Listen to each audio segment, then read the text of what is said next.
What's everybody? Welcome back to Blerd Out. New chapter just dropped, so we're going to get started with the episode on that. We got One Piece chapter 1107. We're going to be talking about Frieren, and we're going to be talking about Final Fantasy VII and 16 today.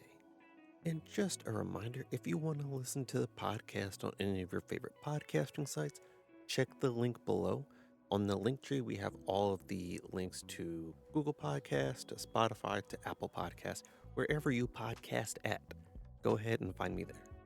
And if you want a slightly more visual version of the podcast, check out the Blerd Out podcast channel for that, if you're not already here. Of course, as with every chapter, if you have not caught up, there will be spoilers ahead. Oops. Spoilers. Now, the chapter starts off with Dory and Broggy pretty much commanding the rest of their crew to start wreaking havoc. And this is what I was talking about last chapter, where the Marines saw Dory and Broggy, and they kind of made mention that basically they didn't think these pirates still existed. Now, I was wondering if they meant the giants in general or the pirates. I was guessing they meant the pirates because they obviously knew giants existed. And they confirmed here that they pretty much just thought that the giant warrior pirates were extinct, pretty much. They disbanded, 100 years ago. So they were like, they don't exist anymore. And now they're seeing them all here again. And you would think, honestly, that they wouldn't be too surprised, considering that giants have crazy long lifespans. So even if they weren't, active, they would still be around. And they're still going to be strong because they're giants. And we also see Oimi and Kashi, which is just a great flashback to everything.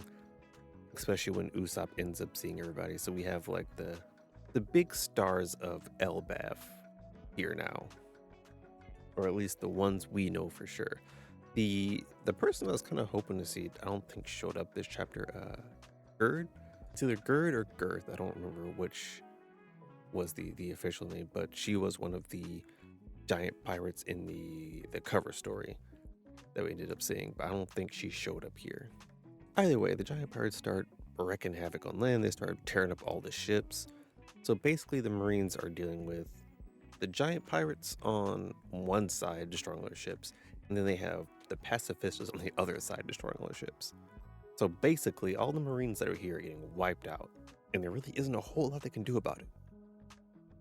Like I said before, giants can take out battleships with ease. So they really don't care what you're going to fire at them.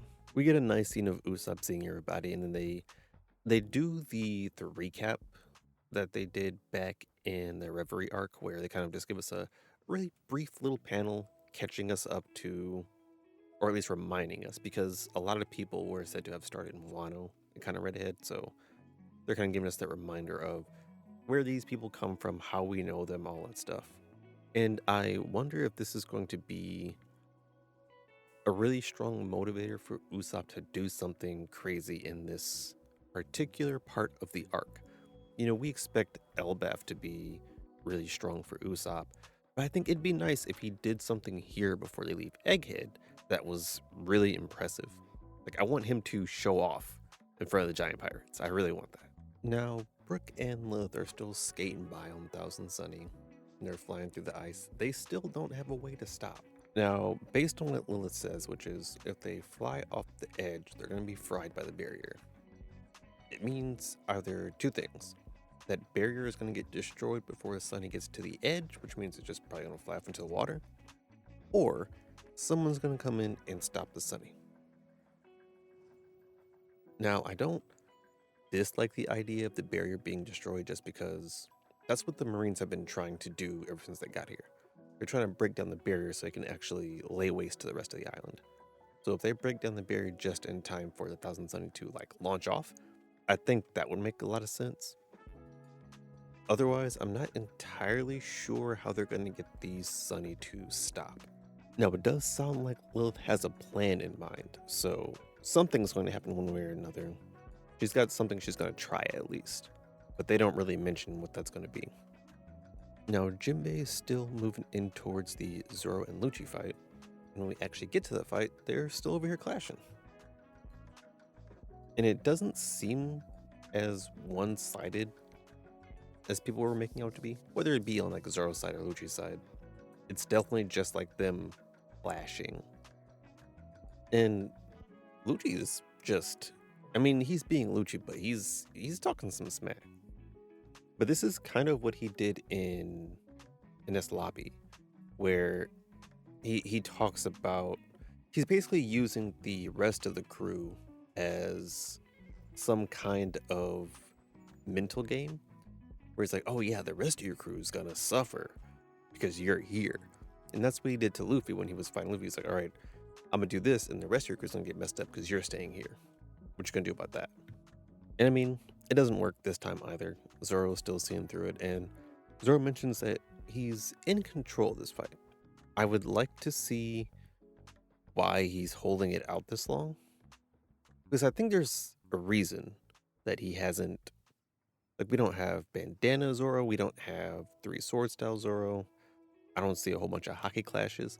This is literally just like two people walking past each other clashing. Like, there's no accelerated levels of fighting going on here. And I really want to know why they're not going out at full strength. Back on the coast, they used to have Pacifista blowing up marine ships, and they're actually doing damage to the Pacifistas, which is really crazy when you think about it. Like, as far as I know, these are just cannons, and I would think it would take more than cannon fire to hurt a Pacifista. Like, we've seen, I mean, mostly pre-time skip, not even Gear Second was really doing damage to a Pacifista. Even like, as weak as I make Kid out to be, basically him shooting giant chunks of metal is more or less what this cannon is. And that didn't do anything to a Pacifista. But these new models, like these egghead models, are somehow getting dusted by cannonballs. Doesn't make a whole lot of sense to me. Maybe they got like hit with, maybe they've just been bombarding this one with cannonballs for like an hour and it's finally down, but that still doesn't make a whole lot of sense to me. Zipping back to the fight with Saturn, Luffy, and everyone else, we get Bonnie talking about how she's been looking for Nico. And Luffy obviously has no idea what she's talking about. He doesn't know any of the Sun God lore. He just knows Gear 5th. That's what this is to him. And he makes it a point to mock Bonnie's like flimsy Gear 3rd Nika-ish punch. And it's confirmed that she was trying to be like Nika, and that's pretty much what we were told. But the exact way she says a big rubbery attack like you. So that's straight what she was going for, was pretty much the idea of a Luffy attack. The only weird thing I say about that is maybe it's not, definite, but I feel like she would have seen one of Luffy's punches before. Maybe she just hasn't seen a Gear 3rd punch, but it's so recognizable as Luffy's fighting style. That would be a really strong giveaway. And we got Saturn here still talking smack. Luffy finally realizing that Vegapunk got hit, so now he's going to go in on Saturn. And he starts laying down a Booming Dawn Gatling. So this is like the Gear 5th hockey Gatling. We got to have the evolutions with every gear. And Saturn's just taking punches, taking damage, and he gets launched out of the area again. And at this point, I'm like, when Saturn first powered up, I was like, okay, Saturn ain't to be messed with. But this is like the, I don't know, second or third time that he's been launched somewhere, that he's got beaten up, and he's kind of just taking it. So I'm kind of like, is there a limit to your powers? Do you have to like do everything you need to do and then fall back? Is there a reason you're not being as epic as you were when you first got here? Kind of want to see if there's more explanation on that. And I mean, by the end of the chapter, he doesn't seem too like worse for wear. Like, he's not, bending over, croning or anything. He's just like, jeez, I got punched again. But I would like to see more performance from him. Because I mean, even here, he tries to to stop Luffy by using his eyeball beams, whatever that is. But Luffy kind of just tanks that. Like it does damage, like Luffy is coughing up blood from that. So that's whatever attack that is, it's bypass. It's not like a concussive attack, because we know that doesn't really do damage to Luffy. It seems to be some kind of internal damage based on if he can see you. But Luffy eats that and keeps going, knocks him out. And Kizaru takes that time to step in and start aiming at Vegapunk. Now, we get into some heavy agenda piece here, because Sanji comes out and blocks the laser. And this is an impressive feat for Sanji. They even gave Kizaru a crazy face. Like, I've never seen or thought Kizaru would look that way. That right there is going to fuel the Sanji agenda for such a long time, that he got an admiral to make that face. And in the same chapter that Zoro hasn't won his fight yet, yeah, this is a agenda piece chapter through and through. And honestly, I was kind of hoping for Sanji to have a better line than what he says. And maybe it'll be better in the translation. I mean, I doubt it, but he says, "Light doesn't hold a candle to love." And I was just like, what? Who? What? Do you love Bonnie? You just met Bonnie. That seems presumptuous. And even Frankie is just looking at it like it's some kind of crazy feat. I still think it has something to do with the footwear that Sanji has on. But either way, it's still impressive, because he's moving in the way of the light beam. Like, that's a speed feat on its own. Now, Vegapunk says that if he really moves, he's going to end up dying. So they actually just leave. Like, Frankie, Bonnie, Atlas, everyone dips off, and it's just Luffy and Sanji versus Kizaru. Now, this is going to be an interesting fight. What I imagine is going to happen is that, one, it's not going to be a drawn-out fight. It's going to be a clash very similar to how Lucci and Zoro is going. But I'm guessing that this is just to buy time for Chopper to get here and apply some first aid to Vegapunk. And it's hilarious, because like, everyone left and you have Luffy and Sanji staring down Kizaru, but there's just Vegapunk in the back, like, just out of it. Like, they just left him on the ground. Mans is bleeding out, just suffering back there.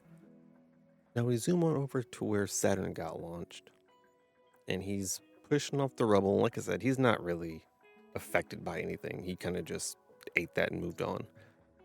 But who do we have here stepping up? Honestly, I saw the foot and I thought it was Big Mom for a second, and I was really hyped.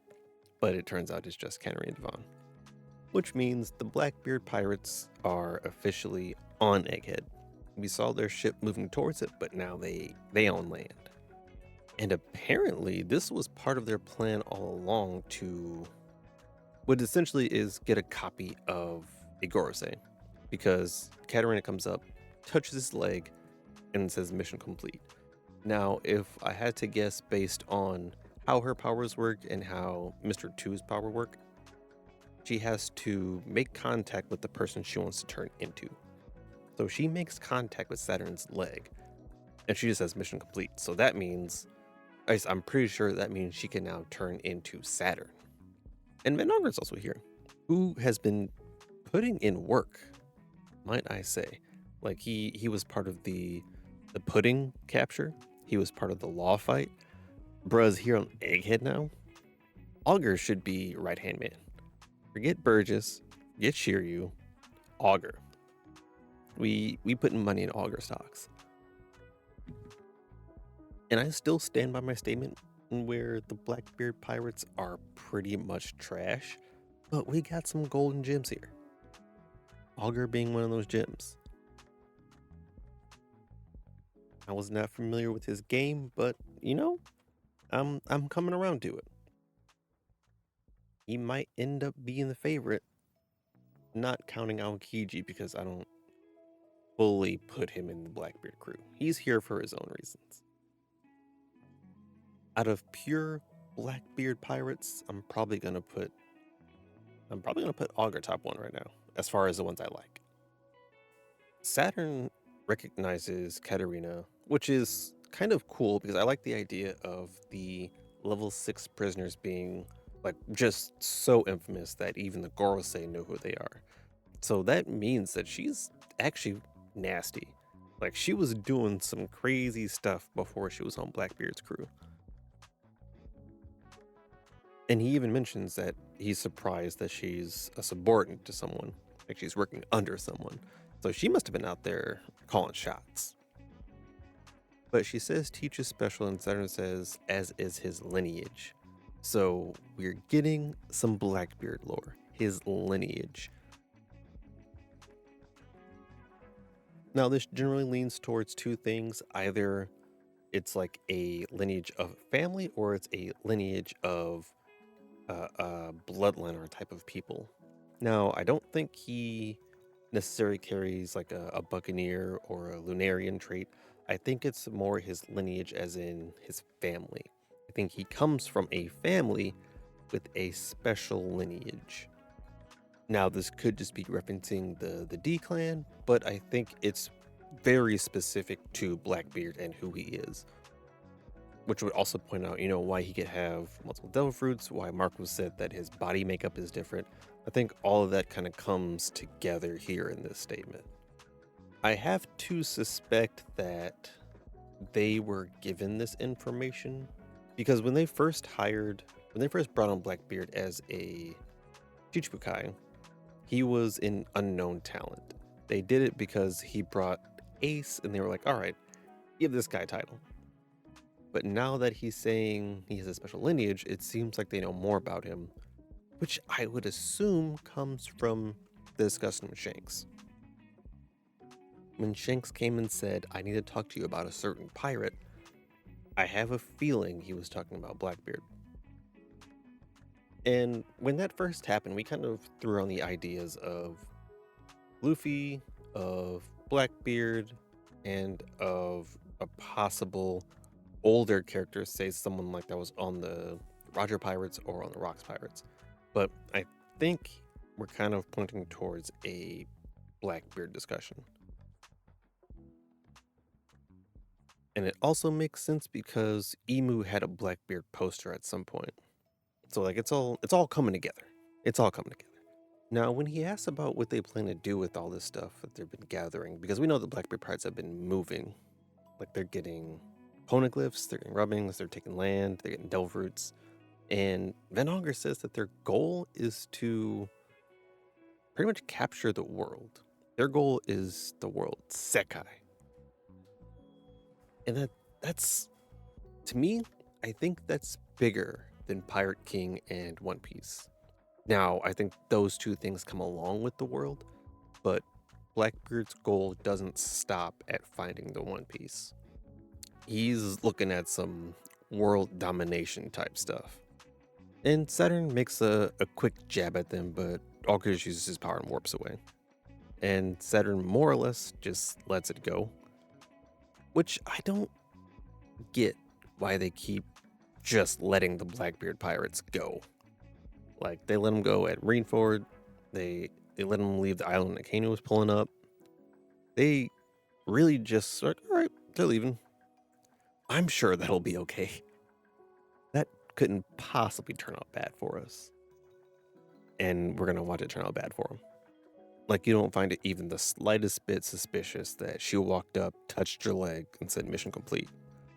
You don't want to check in on that at all. Like, this is just more of the stuff where it's like the Marines and the world government are a little incompetent. And so Augur actually doesn't make it completely off the island. He just warps to a different location. And they start walking from there. So I'm wondering if there is kind of like law, stamina issue. Like there's obvious limitations to the fruit, and he even says he hasn't mastered it yet. But I'm wondering if like he can only go a certain distance and then he has to recharge for a bit. And as they're walking, they ended up running into Caribou, which we've been waiting to see. We figured he was here doing something. It seems like or at least it gives good credence to the idea that he was the one that gave Luffy food and brought him to the food creation tool. But now he's talking about joining the Blackbeard Pirates. Now he says that he's always dreamed of being on Blackbeard's crew, which I think doesn't make a whole lot of sense, but we'll go with it. I don't know if we have an exact timeline of Caribou's launch into fame, but he was a well-known pirate at the beginning of the 2-year time skip. Blackbeard really wasn't a big name until Marineford. So that would mean, if this is true right here, Caribou set sail between the 2-year time skip and got a big bounty in between that time. Not impossible, but I mean, I find it more likely that this is just a play to get on Blackbeard's crew. And I can only imagine that his offering to make them accept that is going to be the information he has on ancient weapons and all that stuff. He has a ton of knowledge right now that no one else has. So he's basically getting ready to sell that. That is how the chapter ends. This was a really good chapter. A lot of stuff in here. A lot of, like I said, a lot of agenda stuff, a lot of just lore dumps, a lot of information. This was a solid chapter. I'm excited to see where we're coming up next. Stepping on ahead to our anime talk. I'm caught up to Frieren up to the point where it's been released. It's not completed as far as the new episodes are still coming out, but I think I'm on episode 22 is the most recent one. And let me tell you, this anime is fantastic. I went in with some expectations just because I saw the score and I got a little bit of information about it, but just watching it, entirely different story. Such a good anime. Great characters. I've been trying to figure out who I like more based on Stark and Fern, and I think I'm leaning a little bit more towards Stark, but I think I like them all. They're just enjoyable to watch. Stark has a crispy speed feat, and if you know anything about me and my anime tastes, the two things I love above all are speed feats and mini explosions. So when I see any of that, that automatically bumps you as one of my top characters. And Stark ends up getting a crazy speed feat. He uses lightning slash, and he cuts his enemy in one frame. Whew, crispy, golden. And in general, I just like Stark's character because he's got kind of these mental blocks about how strong he is and how capable he is. But he's crazy strong, and he just kind of needs to accept it more. Fern is so stoic, but she gets the job done every time. She's so much of a competent mage, which is interesting considering the two people that pretty much raised her are very not serious.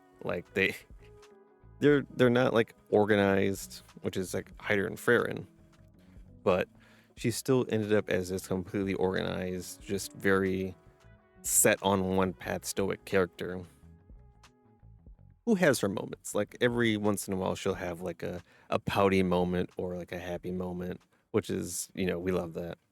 But she's such a straight and narrow character. And Frieren's just OP.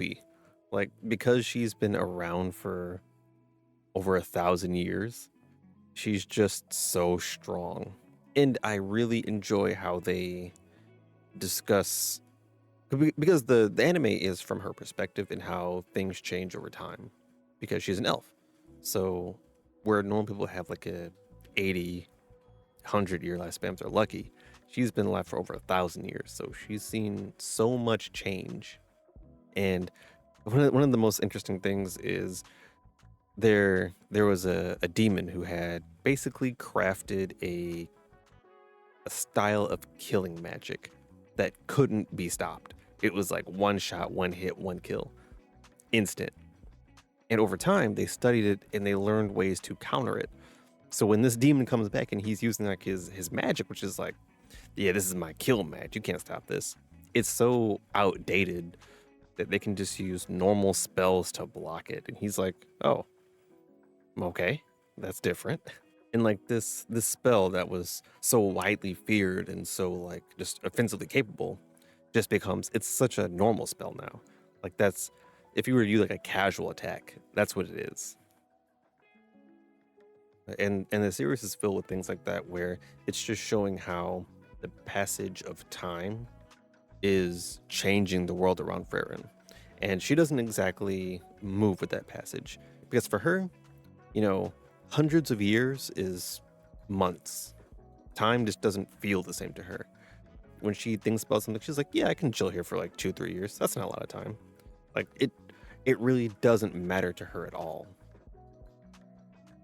And she's kind of getting used to dealing with people who are affected by the passage of time.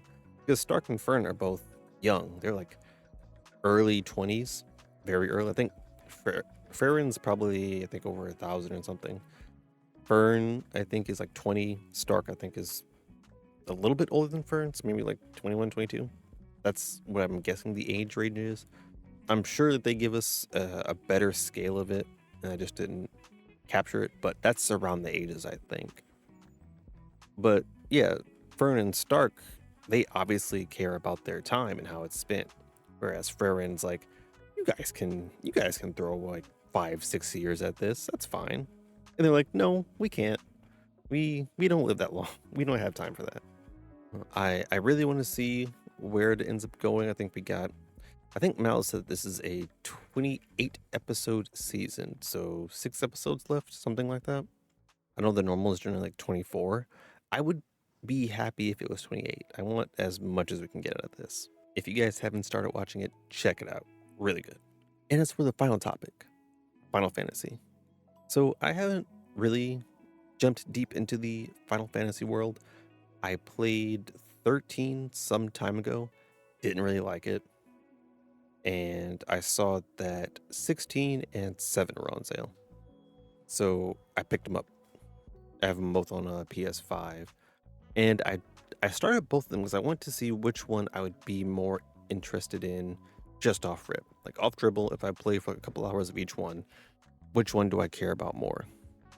And 7 by far has captured my attention more than 16 has. And as far as I understand, 7 is supposed to be, the Final Fantasy. That is the one that everyone's like, if you're talking about the greatest games, you're talking about Final Fantasy VII. And I can see it. Like it carries such a strong element of game. Like it's not a cinematic game. It's not a Last of Us where I'm watching cutscenes of movies. It's not just like a base element game. It's just a rounded out RPG game. It feels so good to play. And also Tifa's in it. If you don't know who Tifa Lockhart is, you're lying because you know who Tifa Lockhart is. The combat's fun. The story's fun. I like there's cutscenes and then there's like mini cutscenes. I really like the mini cutscenes because it kind of it has that era of older RPG to it. Like the characters are kind of just, moving around, bounce around as they talk. They do cool hand signs and stuff. It's just really set aside to the idea of this is a game. And I love it. I haven't gotten too deep into the story. I think I'm only on like chapter 4. And I think there's over 10 chapters. So like I still got a lot to go, but I'm really enjoying it so far. Like obviously I think Tifa is going to be my favorite character. I like Cloud. Didn't think I'd like him that much. I like Jessie. Baird's okay, and the rest are also okay. I think as we go on, I'll see if I like them more, but for now, Tifa, Cloud, and Jessie are my favorites. On a slight side note, but still in gaming, I really want to bust open Persona 3.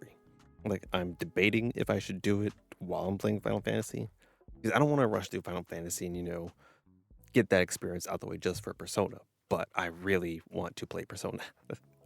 So I'm going to see how that works. I'm probably just going to stick with Final Fantasy, but not rush it, and then be getting on that Persona. But that will be all for today.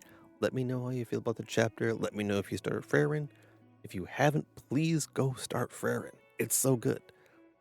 And then tell me about your games. What you playing? I'll catch y'all in the next one. Peace.